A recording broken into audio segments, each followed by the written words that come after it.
So that means not every time the good guy wins, and not every time the bad guy loses. Sometimes the bad people will be in dominance for years on end, like Bashar al-Assad.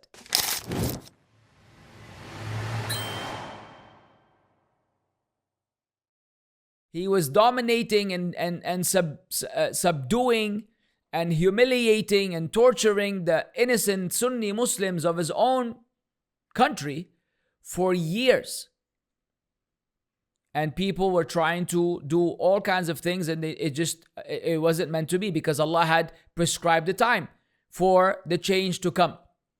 And we hope and pray for the people of Syria that Allah Azza wa Jal facilitates for them a leadership that guides by the Quran and the Sunnah according to the understanding of the Salaf, away from bid'ah, and away from irhab, and away from extremism, and away from anything that will tarnish the image of Islam and afflict harm upon the Muslims who have suffered for long, and they are worthy and they are deserving of a break. The Syrian people deserve a time of rest and break. I know, because a lot of my friends are Syrian, a lot of them are here in Saudi Arabia, and Allah knows what they go through and what they've gone through and how difficult it is for them. And not to speak about them in Turkey and Lebanon, all over the Muslim world. They're all over the place, refugees trying to survive because of how much oppression they had to undergo.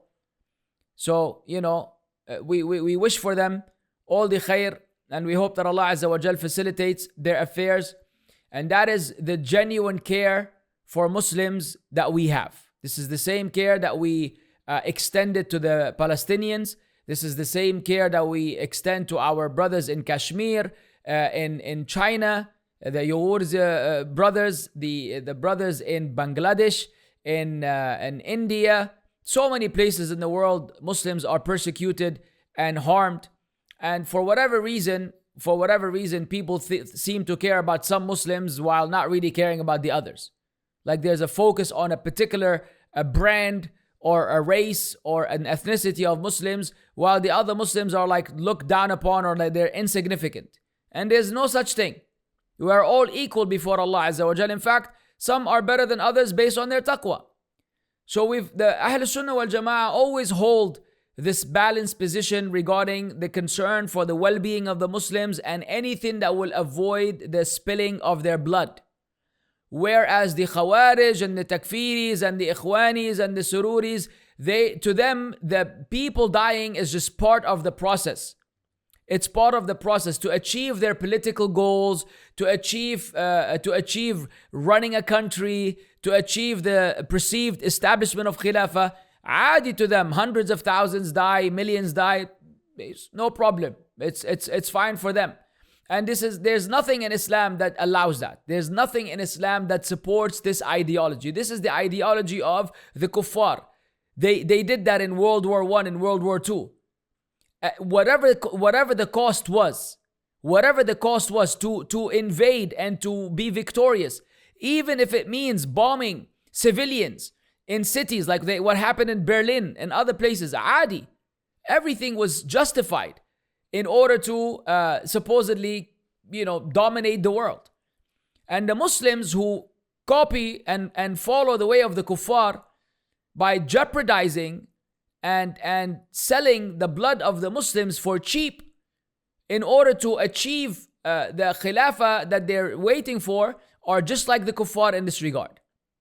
Whereas we know that from the fundamentals of Islam, the things that Islam came to preserve and protect is an-nafs, the soul.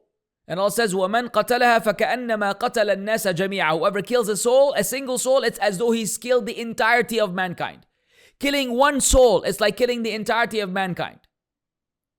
But people don't care. And they say this is part of fighting in the cause of Allah. Habibi, do not compare the clown show that happens today with the Sahaba fighting in the cause of Allah on the battlefield.